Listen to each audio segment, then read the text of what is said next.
When I called to ask when the wedding was, she said, "We already got married, Mom. We only invited people who really matter. Just send the beach house keys and stop being so dramatic." I just smiled and hung up. 3 days later, I left a wedding gift at their door that made her husband scream nonstop.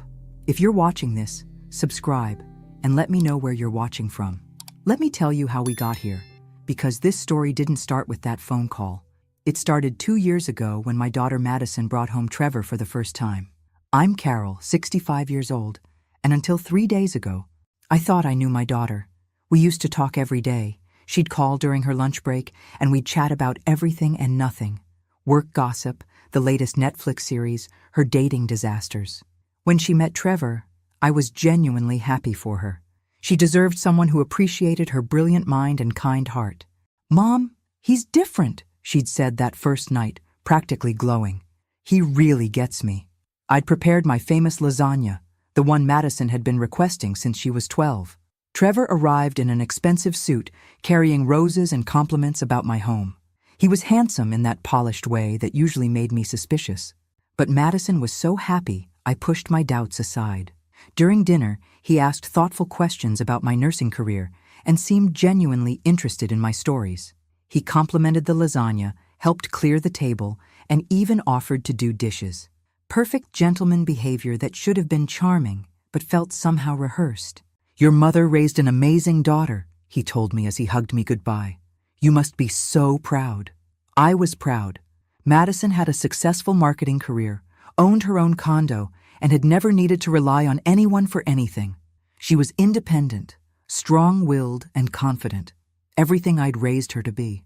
But that night, something nagged at me. Maybe it was the way he spoke about Madison, like she was a prize he'd won, or how he'd mentioned my beautiful beachfront property 3 times during dinner. I owned a small beach house in Cape Cod that had been in my family for 15 years, a place where Madison and I spent every summer together. "He's very interested in our traditions," I told my sister Janet the next day. "That's sweet, Carol. It means he wants to be part of the family." I wanted to believe that. I really did. But something about Trevor's perfect smile reminded me of my ex-husband Robert, Madison's father. Robert had that same charm, that same way of making you feel special until he decided you were no longer useful to him. Over the next few months, I watched Trevor slowly insert himself into every aspect of Madison's life. He had opinions about her friends, her job, even her relationship with me. The daily phone calls became weekly, then monthly, then barely at all. "Trevor thinks I should focus more on our relationship," Madison explained when I asked why she seemed distant. "He says successful couples prioritize each other." That should have been my first red flag, but I told myself I was being overprotective. Madison was 28, perfectly capable of making her own decisions. If she was happy, I should be happy for her. But then came the engagement party I wasn't invited to. I found out about Madison's engagement the same way strangers did, through Facebook. A photo of her left hand wearing a massive diamond ring, with the caption, "He asked." I said yes, can't wait to start our forever together. 53 likes and counting. Comments from friends and co-workers congratulating her. Not one of them asking where her mother was, because most of them had probably assumed I already knew. I stared at that photo for 10 minutes, my coffee growing cold as I tried to process what I was seeing. My daughter was engaged, and I'd learned about it from social media. I called her immediately. "Oh my God, Mom, I'm so sorry." Madison's voice was breathless, excited. "It just happened last night, and we were so caught up in the moment. Trevor surprised me at our favorite restaurant, and then we went back to his place and called his parents. And it got so late, and I was going to call you this morning, I swear."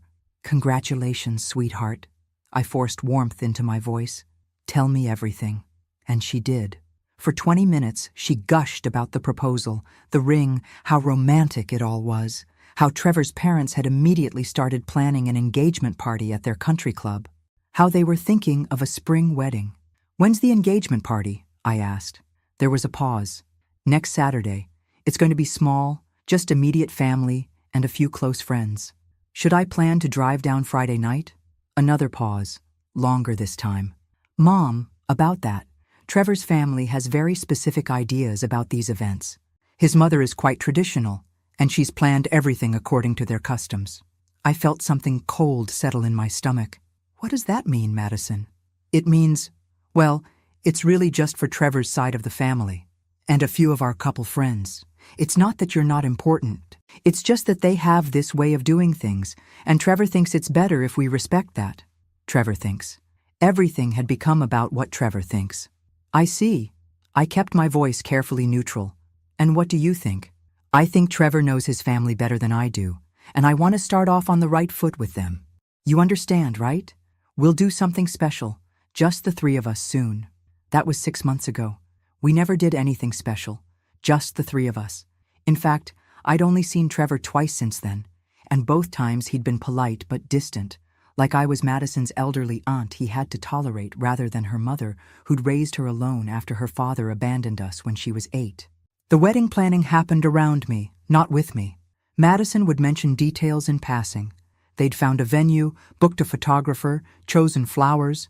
But when I offered to help or asked about specific plans, I was met with vague responses about how Trevor's handling most of it, or his mother has connections. 3 months ago, I asked about the date so I could plan time off from my part-time job at the local library. We're thinking early October, Madison said. Probably the second weekend. Trevor's researching venues. That sounds lovely. October in New England is beautiful. Are you thinking of having it at the beach house? I could. Oh no, Mom. Trevor wants something more elegant, more sophisticated than a backyard beach wedding. The dismissal stung more than I expected. Madison had always loved our beach house. As a child, she'd declared she wanted to get married there someday, barefoot in the sand with fairy lights strung between the dunes. Of course, I said. Whatever makes you happy. But I wasn't invited to the venue tours. I wasn't asked about the guest list. I wasn't included in the dress shopping trips that Madison posted about on Instagram, her future mother-in-law beaming beside her in every photo. I was becoming a spectator in my own daughter's life. The final blow came exactly 2 weeks ago. Madison called while I was reorganizing my linen closet, a mundane Tuesday evening task that would be forever marked in my memory as the moment everything changed. Mom, I need to ask you about something, and I need you to be cool about it. Nothing good ever followed that phrase, but I took a deep breath and sat down on my bed. What is it, sweetheart? Trevor's been doing some research about family dynamics and healthy boundaries in marriage. He thinks it's really important that we establish our independence as a couple from the very beginning. I felt that familiar chill. What kind of independence? Well, he pointed out that I've been relying on you emotionally for most of my life, like calling you when I'm stressed or upset instead of working through things with my partner. He thinks that might create problems in our marriage. Madison, talking to your mother when you're upset isn't unhealthy. It's normal. But is it? Trevor showed me some articles about women who prioritize their mothers over their husbands and how that destroys marriages. I don't want to be that wife, Mom. I closed my eyes, recognizing the manipulation for what it was. Trevor was isolating Madison from her support system, and he was making her believe it was for her own good. What does this mean practically? I asked, though I was afraid of the answer. It means we need to establish some boundaries.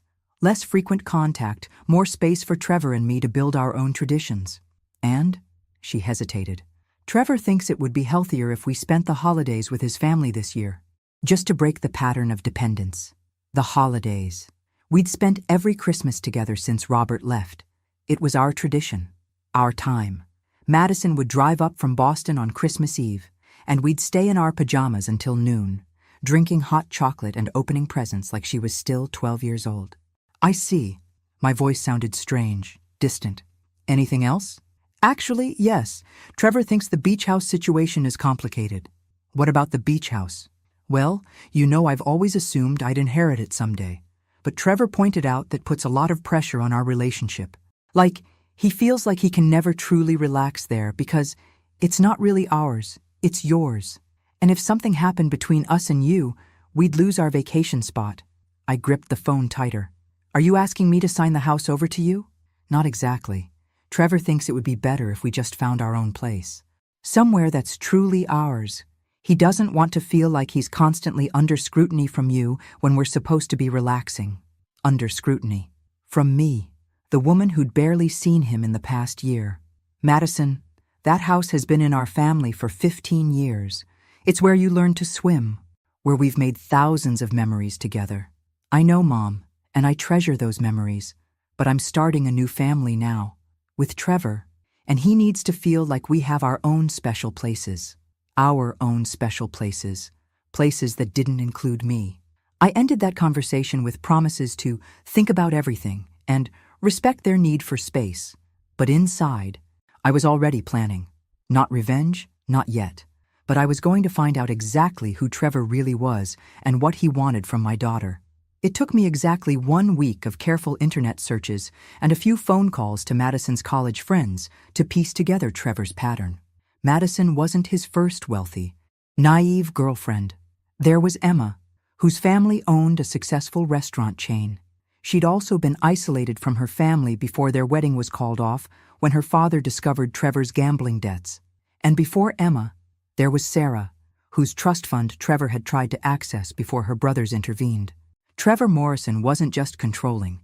He was a predator who specialized in intelligent, successful women with family money. And Madison, with her successful career and expectation of inheriting valuable beachfront property, was his latest mark. That's when I started planning my wedding gift.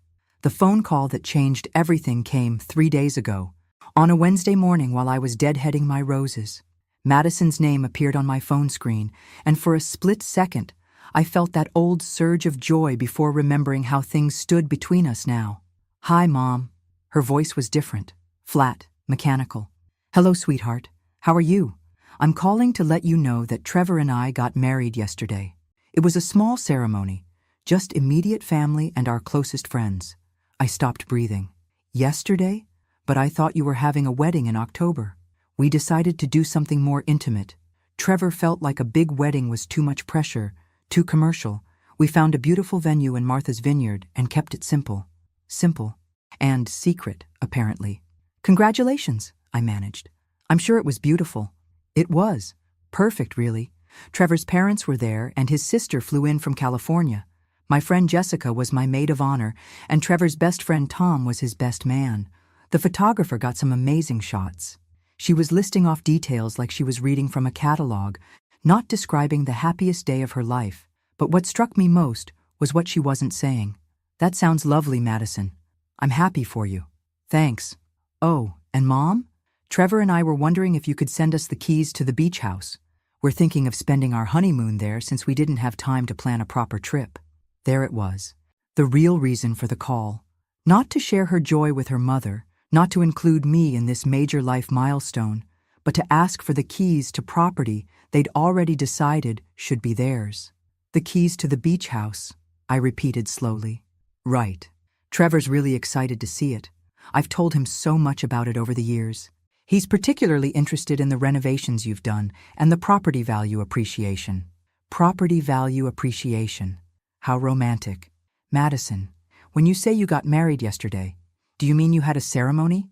Or do you mean you're legally married?" "Both. We got the license last week and had the ceremony yesterday." "Why?" "Just clarifying. And you didn't think to invite your mother to your wedding?" There was a pause. "Mom, please don't make this dramatic. It was Trevor's decision to keep it small, and honestly, after everything we talked about regarding boundaries, I thought you'd understand." "I understand perfectly." And I did. I understood that my daughter had married a man who had convinced her that excluding her own mother from her wedding was healthy. I understood that Trevor had succeeded in his plan to isolate Madison from the one person who might have protected her from him. "So you'll send the keys? We're hoping to drive up this Friday." "Of course. Sweetheart, I'll make sure you get them."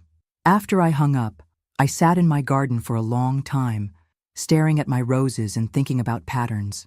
Trevor followed patterns. He isolated women from their families, convinced them to give him access to their assets, and then probably moved on when he'd gotten what he wanted or when someone started asking too many questions. But Trevor had made one crucial mistake. He'd assumed I was just another helpless mother who would quietly accept being cut out of her daughter's life. He'd underestimated what happens when you back a woman into a corner and take away the thing she loves most in the world. I spent the rest of that day making phone calls and sending emails. By evening, I had everything I needed to give Trevor exactly what he deserved. Not revenge, really. Justice. The wedding gift I was planning would be far more valuable than anything Madison might find on her registry. It would be the gift of truth. I've always believed that the best gifts are the ones that keep on giving. So when I drove to Madison and Trevor's apartment that Friday morning, I made sure my wedding present would provide lasting memories. The package was beautifully wrapped in silver paper with an elegant white bow. Inside was a leather portfolio containing several items that I'd spent the past 72 hours carefully assembling. Trevor was going to love learning about his new family connections.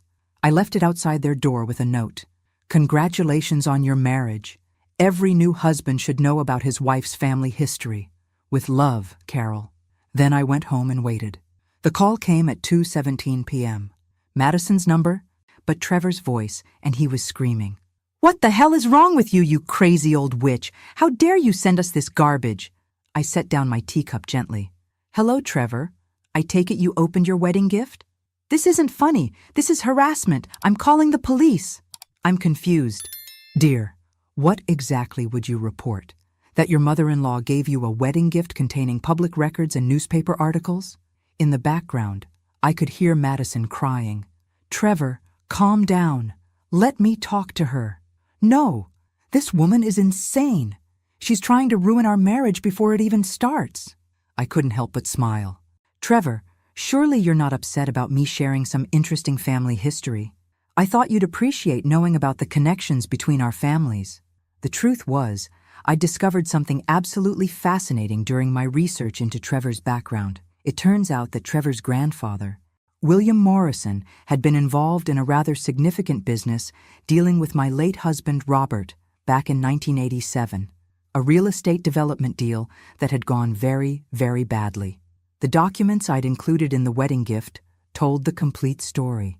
How William Morrison and Robert had been partners in a shopping center development project. How Morrison had systematically embezzled funds from their joint accounts.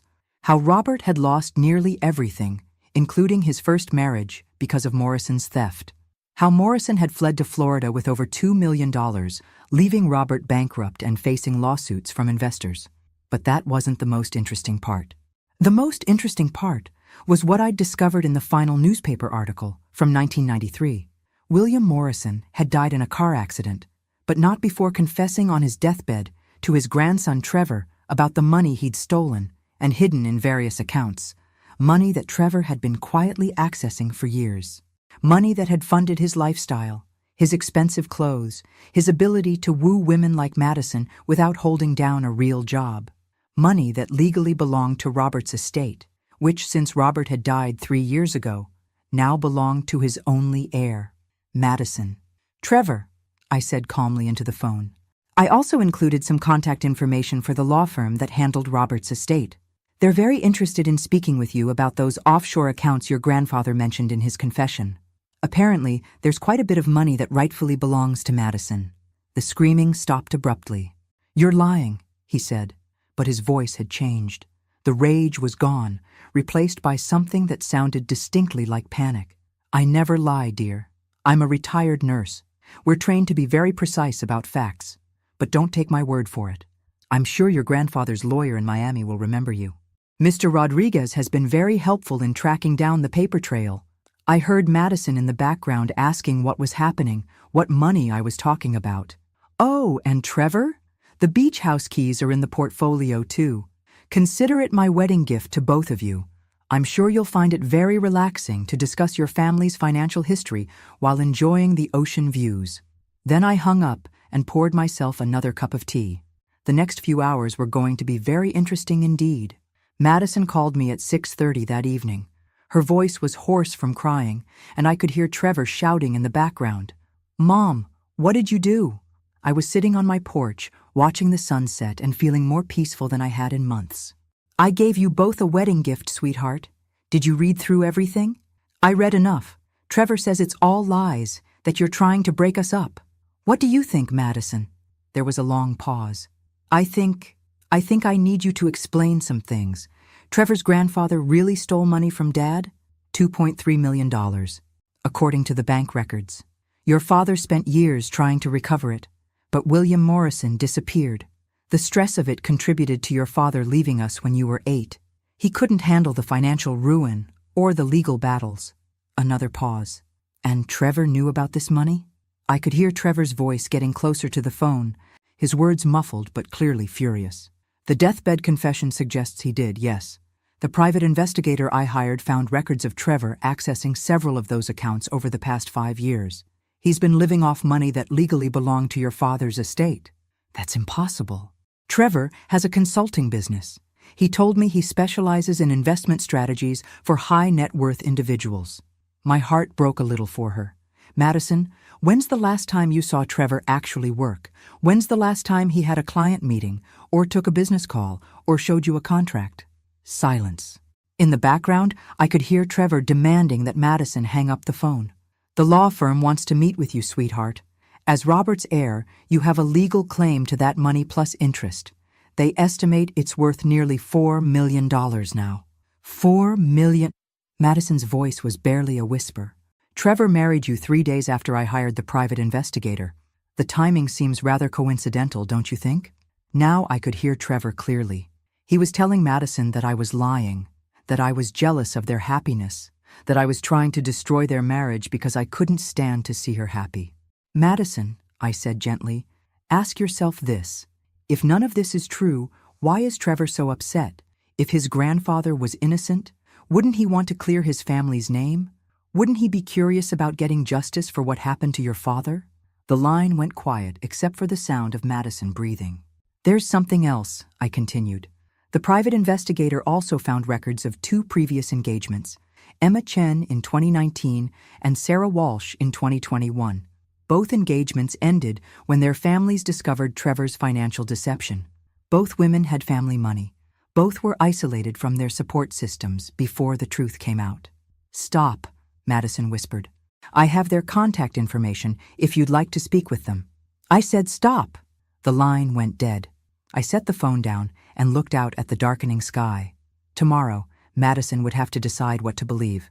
Tomorrow, she would have to choose between the man who had isolated her from everyone who loved her and the truth that could set her free. But tonight, for the first time in 2 years, Trevor Morrison was going to sleep, knowing that his carefully constructed house of lies was crumbling around him, and I was going to sleep better than I had in months, knowing that my daughter finally had all the information she needed to make the right choice. The gift that keeps on giving, indeed. Madison didn't call back that night or the next day, but on Sunday morning I found her sitting on my front porch steps, still wearing the same clothes from Friday. Her eyes were red and swollen, her hair unwashed, and she looked like she hadn't slept in days. Tell me everything, she said without even saying hello. I made coffee and we sat at my kitchen table, the same table where she'd done homework as a child, where we'd planned her college applications, where we'd shared 1,000 conversations about everything and nothing. Now we were going to talk about how the man she'd married was a fraud. Trevor left yesterday, she said, staring into her coffee cup. Packed 2 suitcases and said he needed time to think. He told me you were poisoning our marriage with lies, and that if I believed you over him, then maybe we weren't meant to be together. Classic manipulation. Give the victim an ultimatum that makes them feel responsible for the relationship's failure. Where did he go? I don't know. He turned off his phone. But Mom, she looked up at me with tears in her eyes. I found something. Madison pulled out a manila folder from her purse. After Trevor left, I went through his things, his laptop, his desk, everything. I found these. She spread out printed emails across my kitchen table.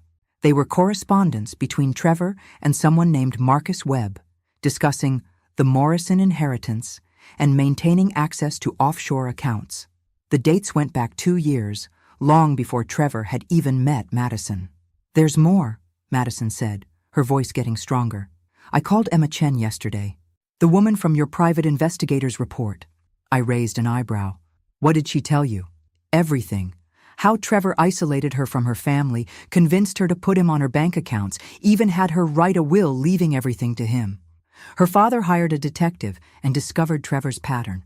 When they confronted him, he disappeared overnight. Madison pulled out her phone and showed me a text message thread. Emma put me in touch with Sarah Walsh, too. Same story, Mom. Exact same pattern. He finds successful women with family money, charms them, isolates them from their support systems, and then gains access to their assets. I reached across and squeezed her hand. I'm so sorry, sweetheart. Don't apologize. You tried to warn me, and I chose not to listen. I chose to believe a man I'd known for 2 years over the mother who raised me.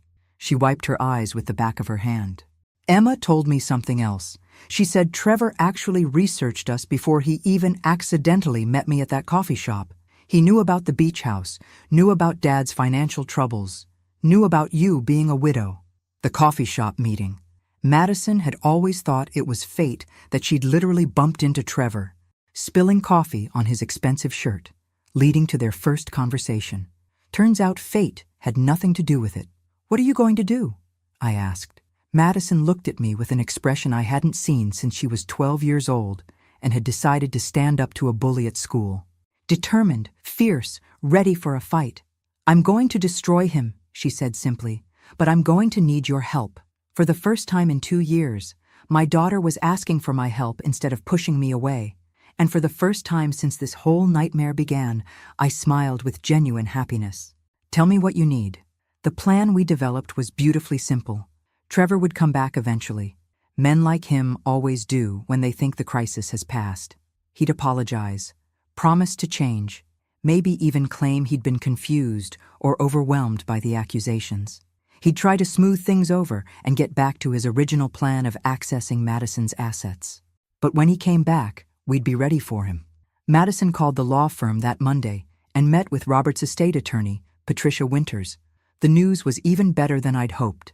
Not only did Madison have a legal claim to the money Trevor's grandfather had stolen, but because Trevor had been accessing those accounts while knowing they contained stolen funds, he could be charged with criminal conspiracy and money laundering. The statute of limitations on the original theft has expired, Patricia explained to Madison over the phone, but your husband's recent access to those accounts resets the legal clock. He's essentially been receiving stolen property for years. Patricia also connected Madison with a federal investigator who specialized in financial fraud. Agent Jennifer Liu had been tracking Trevor's pattern for months, building a case based on complaints from Emma and Sarah's families. We've been waiting for the right opportunity to move forward, Agent Liu told us during a conference call. Your situation provides the final pieces we need. If you're willing to cooperate, we can set up a controlled operation. Madison agreed immediately. She wanted Trevor held accountable, not just for what he'd done to her, but for what he'd done to Emma and Sarah, and who knows how many other women. Wednesday afternoon, Trevor texted Madison. Can we talk? I miss you. I'm ready to come home. Madison showed me the message. Should I respond? Tell him you miss him too, and that you're sorry for doubting him. Tell him you realize I was just jealous and trying to cause trouble. She typed the message, her jaw clenched with anger, but her words perfectly crafted to appeal to Trevor's ego. He responded within minutes, saying he'd be home by Friday evening and that they could start fresh. Agent Liu briefed us Thursday morning. The apartment will be monitored. Madison, you'll be wearing a wire, and we'll have agents positioned nearby. All you need to do is get him to admit he knew about the stolen money and that he married you to gain access to your inheritance. What if he doesn't confess? Madison asked. Then we proceed with the financial evidence we already have, but a recorded confession would strengthen the case significantly and help us pursue charges related to his other victims. Friday evening came faster than I expected. I sat in my living room, supposedly reading a book, but actually staring at my phone, waiting for updates. Agent Liu had given me a number to call if Madison needed help, though they assured me the apartment was completely secure. At 7:43 p.m., my phone buzzed with a text from Madison. He's here. At 8:15 p.m., he brought flowers and wine, playing the perfect apologetic husband. At 8:52 p.m., he's talking about planning a real honeymoon, asking about accessing my savings account for deposits. At 9:31 p.m., got him to admit he knew about the offshore accounts. FBI moving in now. I set down my phone and poured myself a glass of wine. Trevor Morrison's predatory career was officially over. But somehow, I suspected the most satisfying part was still to come. The local news picked up the story by Monday morning. Local man arrested in multi-state financial fraud scheme was the headline in the Portland Press-Herald. They didn't mention Madison by name, referring to her only as the most recent victim. But Trevor's mugshot was prominently displayed. He looked exactly like what he was, a common criminal whose charm had finally run out. Madison came over for lunch that day, bringing Chinese takeout and looking lighter than she had in months. "Agent Liu called this morning," she said, unpacking containers of lo mein and sweet and sour chicken. "Trevor's been formally charged with conspiracy, money laundering, and fraud across multiple states. His bail was set at $500,000. I nearly choked on my tea. $500,000? Apparently he's considered a flight risk since he has access to offshore accounts and a history of disappearing when confronted. His parents can't afford the bail, and his accounts have been frozen pending investigation." We ate our lunch in comfortable silence for a few minutes before Madison spoke again. "Mom, I need to ask you something, and I need you to be honest." I set down my chopsticks. "What is it? How long did you know? How long did—" "About Trevor's pattern? About what he was really after?" I considered lying or softening the truth, but Madison deserved honesty. "I suspected something was wrong from the beginning, but I didn't have proof until about 3 months ago. That's when I hired the private investigator." 3 months ago? Madison nodded slowly. "Right around the time I told you about the boundaries conversation." "Yes, and you didn't try to warn me directly because you knew I wouldn't believe you." I met her eyes. "Would you have?" She shook her head. "No, I would have thought you were jealous or trying to interfere. Trevor had me so convinced that you were the problem." She paused, playing with her noodles. "How did you know to look into his grandfather's background?" "I recognized the name Morrison from your father's old papers. When I realized the connection, I knew there had to be more to the story." Madison was quiet for a long time. When she finally spoke, her voice was small and sad. "I was so mean to you, Mom. I said terrible things.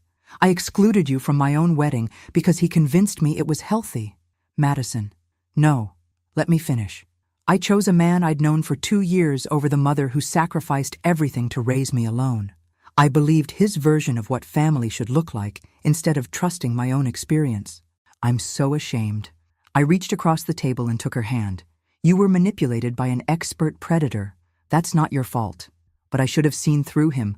I'm smart, educated, successful. How did I fall for it?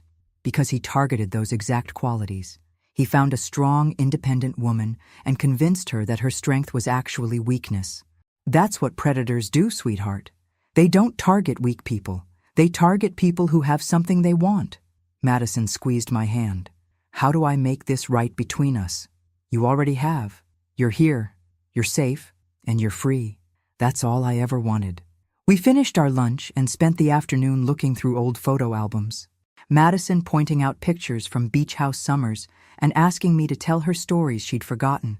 It felt like we were rebuilding something that had been broken, brick by brick. That evening, as Madison was getting ready to leave, she paused at the door. "Mom, there's going to be a civil trial." Agent Liu says the families of Trevor's other victims are filing a class action lawsuit to recover their losses. They want me to be part of it. Are you going to join them?" Madison smiled, and for the first time in 2 years, it was the fierce, determined smile I remembered from her childhood. "Oh, absolutely. I'm going to make sure Trevor Morrison never has the opportunity to hurt another woman again." That's my girl, I thought. Welcome back. The trial began 6 weeks later, and it was everything I could have hoped for. Patricia Winters had been right about the money. Madison was entitled to nearly $4 million in recovered assets, plus interest and damages. But more importantly, the prosecution had built an airtight case against Trevor that exposed his entire operation. Emma Chen flew in from Seattle to testify, looking confident and professional in a navy blue suit. Sarah Walsh drove up from New York, clearly nervous but determined to see justice done. Together with Madison, they painted a picture of a systematic predator who had refined his technique over years of practice. I sat in the gallery every day, watching my daughter tell her story with dignity and strength. She testified about the isolation, the manipulation, the way Trevor had convinced her to doubt her own instincts and cut ties with her family.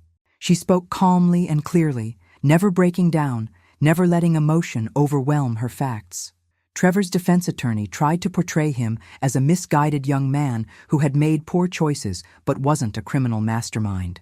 That strategy fell apart when Agent Liu presented evidence of Trevor's detailed research into each of his victims. including surveillance photos of Madison taken weeks before their accidental meeting. But the most devastating testimony came from an unexpected source. On the third day of the trial, the prosecution called Marcus Webb, the man who had been corresponding with Trevor about the offshore accounts. Webb had been arrested as an accomplice and had agreed to testify in exchange for a reduced sentence.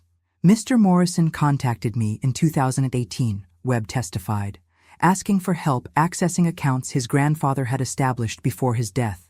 When I explained the legal complexities, he told me he was working on a long-term plan to legitimize his access to the funds. What did he mean by long-term plan? The prosecutor asked. He said he was going to marry someone with a legal claim to the money. He showed me newspaper articles about Robert Thompson's financial losses and explained that Thompson's heir would be the rightful owner of the stolen funds. He said once he gained access to that person's finances through marriage, he could claim the offshore money as community property. Madison turned pale at this testimony. The prosecutor continued questioning Webb. Did Mr. Morrison discuss specific targets for this plan? Yes. He had identified 3 potential candidates based on their family financial histories and personal circumstances. He showed me social media profiles and explained why each woman would be vulnerable to his approach. Was one of those women Madison Thompson? Yes. He said she was the ideal target because she was successful but emotionally isolated after her father's abandonment, close to her mother who owned valuable property, and naive about relationships due to limited dating experience. I watched Madison's face as she heard herself described as a target, a mark to be exploited. The pain in her eyes was terrible, but beneath it, I saw something else. Rage. Pure, focused rage at the man who had studied her vulnerabilities like a predator studies prey. Trevor's attorney objected repeatedly, but the damage was done. The jury now understood that Trevor hadn't simply been accessing stolen money. He had orchestrated an elaborate, multi-year plan to manipulate Madison into marriage so he could legally claim assets that belonged to her family. When Webb finished his testimony, Trevor looked smaller somehow, hunched in his chair like the pathetic criminal he'd always been, beneath the expensive clothes and practiced charm. The jury deliberated for less than 3 hours, guilty on all counts. The words echoed through the courtroom as Trevor Morrison's carefully constructed world collapsed around him. Conspiracy, money laundering, fraud, and a new charge the prosecutor had added, based on Webb's testimony: criminal marriage fraud with intent to commit grand larceny. The judge sentenced him to 12 years in federal prison and ordered him to pay full restitution to all victims, totaling over $8 million, including interest and damages. Since Trevor had already spent most of the money he'd stolen, this meant he would emerge from prison as broke as his victims had been when he'd finished with them. Madison testified during the sentencing hearing, delivering a victim impact statement that left half the courtroom in tears. Trevor Morrison didn't just steal money from me, she said, looking directly at him as he sat shackled at the defendant's table. He stole 2 years of my life, my relationship with my mother, my ability to trust my own judgment, and my faith in love itself. He convinced me that the people who truly cared about me were the enemy, while he was systematically planning to rob me blind. She paused, gathering herself, then continued with steel in her voice. But here's what Trevor didn't understand about the women he targeted. We're not weak. We're not victims waiting to happen. We're strong, intelligent women who were temporarily deceived by an expert liar. And when we discovered the truth, we didn't just walk away, we fought back. Together. Trevor kept his eyes down during Madison's statement, but I saw his shoulders shake when she said, "I hope you spend every day of your sentence thinking about the lives you destroyed and the women who were strong enough to rebuild them." After the sentencing, we gathered outside the courthouse. Madison, Emma, Sarah, Agent Lou, and me. The media wanted interviews, but we politely declined. This wasn't about publicity or revenge. It was about justice. Emma hugged Madison goodbye. "Thank you for being brave enough to wear that wire. Without your recording, we might never have gotten a conviction." Sarah squeezed my hand. "Thank you for not giving up on your daughter. If you hadn't investigated Trevor's background, he'd still be out there finding new victims." Agent Lou gave us all her card. "You've helped us shut down a predator who might have hurt dozens more women." The FBI appreciates your cooperation, but more importantly, you should be proud of your courage." As the crowd dispersed, Madison and I walked to our cars in comfortable silence. Finally, she turned to me. "Mom, I have something to ask you." "What's it worth, sweetheart?" She smiled, that beautiful smile I'd missed for 2 years. "Would you help me plan a real wedding? Someday, when I find someone who actually deserves me, someone who loves you too, because anyone who can't appreciate my mother isn't worthy of me?" I felt tears sting my eyes. "I would be honored." "And Mom?" "The beach house. I know Trevor made me say those awful things about it not being sophisticated enough. The truth is, I've always dreamed of getting married there, barefoot in the sand, with fairy lights strung between the dunes, just like I used to plan when I was little." "It would be perfect," I said, hugging her tight. As we drove away from the courthouse, I thought about the woman I'd raised. Madison had been temporarily lost, deceived by a master manipulator who had targeted her kindness and turned it against her. But in the end, the strength I'd seen in her as a child had resurged. She'd found her way back to herself and back to me. Trevor Morrison had made one fatal error in his calculations. He'd assumed that isolating Madison from her family would make her vulnerable and dependent. Instead, it had only made our eventual reunion stronger and our combined fury more devastating than he could have imagined. The predator had become the prey, and justice had been served by the very women he'd tried to destroy. Some wedding gifts really do keep on giving, and the gift of truth, once unwrapped, can never be taken back. Thanks for listening. Don't forget to subscribe and feel free to share your story in the comments. Your voice matters.